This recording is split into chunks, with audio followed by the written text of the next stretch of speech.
I've been a member here since 1990, and my husband and I joined back when I was pregnant with our daughter Allison, and we have just been a big part of this church. It's been a big part of our life and our family all along as they've grown up, and now I have two grandchildren, one of whom's been baptized here and the other will be shortly.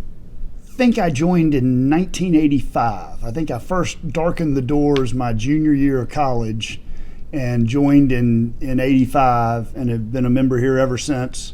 I think it's the only post-I do argument I won was that we would be Presbyterians, not Episcopalians.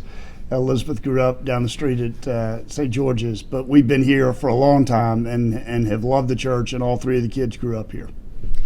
Well, the visioning committee came out because I think really it's been about 10 years since we did this, and Westminster is a strong church and a growing church, but a lot of things have changed in the last 10 years. Really, one of the most remarkable things I think was the experience of COVID and having an empty church and the pastors preaching to an empty congregation and a camera. So coming out of that, we said, let's think about who we are, let's think about who we should be, and let's just take a time out to really pause and envision where we are and where we should be. I think Terry's right, and I think a couple other things are happening. I mean, here we are celebrating the 150th anniversary of this congregation, and we've been through COVID, we've been through a major building project, we've got incredible opportunity ahead of us with what's going on in our city and the opportunities around us, that it's just a great time to stop and think about where we're headed and who God calls us to be.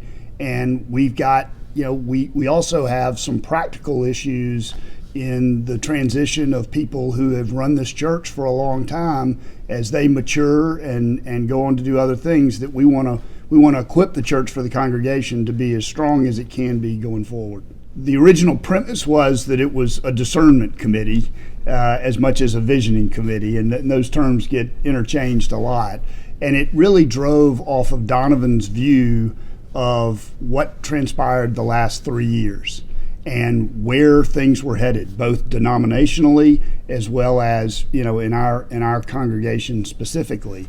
And the wonderful thing was, as this past fall emerged and we went into the new year of 23, there's been an incredible resurgence of people's attendance, participation in things at the church, and I think a real light bulb went on about opportunity. And so Donovan he's such a visual person that really drove a lot of this.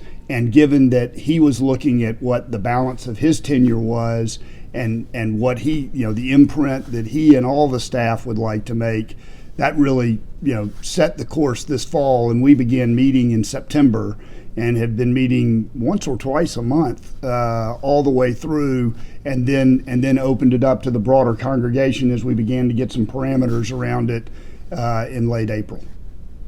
We wanted to really start listening, and so we had 3 different congregational meetings, sessions in Fellowship Hall, where we asked some really very fundamental questions.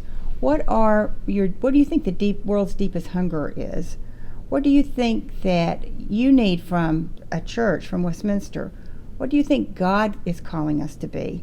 And that really opens up a kind of a real deep thought when people are sitting talking to each other about these kinds of questions.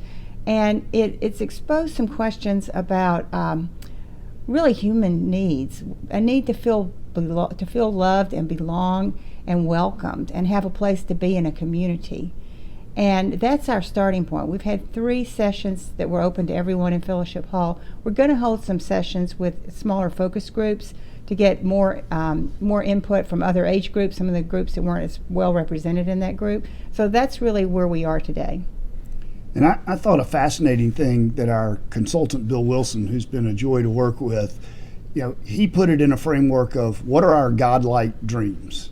And that's such a huge concept. And in the context of that, he was saying, it's a time to think really big about the opportunity of the church and what we're called to be, and not to get bogged down in calendar moments we can take the godlike dreams and put calendar moments that actually allow us to achieve the things that we're called to be. But it was to me, I just love the concept of godlike dreams. We're in the point now we're listening. We're listening to people in the congregation and the community, and we will be gleaning from this. What does this mean to us as a church? And then we'll be rolling back out and getting more input. So it's a process where we don't go into it with a preconceived idea. And even though Donovan started the process, I think he's really a part of the listening too. We're all as a group listening and trying to understand, and it's been a really remarkable experience so far. All right. I think thinking about the future for Westminster is a reflection of the past, and this church has been built on, phenomenal preaching, beautiful worship, fantastic music, and I think those things are all going to carry forward in our educational processes and opportunities. We're just in such an interesting world now where, our denomination has gone from over 2 million people to 1.2 million people. And so what are the implications of that? What does that mean going forward? How do we think of ourselves in the broader world? And in light of the change that's happening in this community, so much of it in the last 20 years, really a reflection on who God calls us to be, what this community can do. Terry was talking about it earlier. This community of faith can have such an impact on so many people, and whether it's Westminster Home Connection or Room in the Inn or the myriad of things that we try to do, joy in learning, there is so much more that we can do, and our ability to engage our broader congregation and really listen and do what God calls us to do will make us vibrant in the face of a time period in America where traditional religion and church participation is in a decline. I think we're in a chance to be phenomenally growing. I really think that one of the things that I've been so just involved with the church and such a joy to me is the church's heart. This is a church with a lot of resources among its congregation, and when the awareness is obvious to people and when they see the opportunity, people really do step up. I was a part of founding Nations Ministry Center, which works with immigrants and refugees, and being out in the community and really knowing people and being known, it changes us as much as it changes the people we're connected with. Same thing with Westminster Home Connection.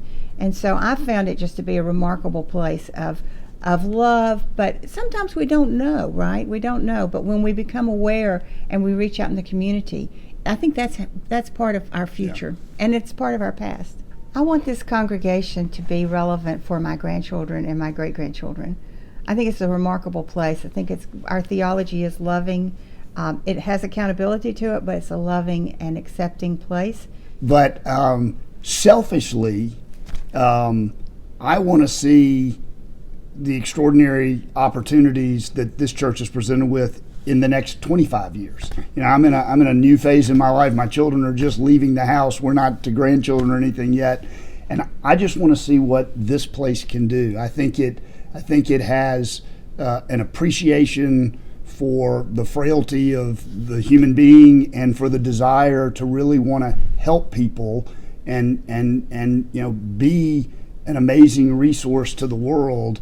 And selfishly, I want to really enjoy that over the next 25 years. And with the transitions that are ahead of us, we're going to start to see it really soon. And I think we really want people through this discernment process to be confident about that and to be appreciative of that, appreciative of who we had and appreciative of who's to come, because over the span of the next half a dozen years, we're going to have a meaningful transition in our ordained and non-ordained senior staff, and that should be exciting and enjoyable, not something to be terrified of or worried about.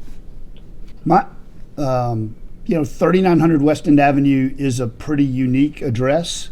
What I like about it, it is truly in the core of Nashville. It is less than 2 miles from downtown.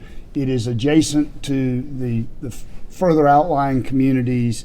It is a place that can see great opportunity and great need at the same time. And we have an ability to impact that by being welcoming, as Terry talked about earlier, because I think that's a big piece of all of this. It sounds really simple, but it's harder to be. And I think as our community broadens and changes, our ability to be welcoming is going to ultimately change the nature of our composition and the opportunities of who we get to know and get to serve.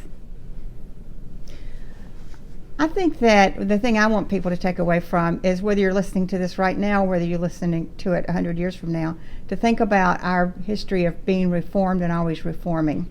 Think about what we're doing today, what you're doing today, and what your dreams and hopes are, and what you think God is calling you to do in the world you're in right now. Because I don't think this is a one-time thing. I think we're going to do it and continue to do it, and it's healthy. Terry, I think that's great. We did a 2013 visioning that led us to the enhancement of our physical plant to do more things to serve God. We survived COVID, and we've got a re-energizing, and we're going to go through transition. And I think, just like Westminster has been here for 150 years in its broader perspective, the goal here is to with regularity, do these sorts of things that allow us to be thoughtful about what our path is and how we're responding to God's word.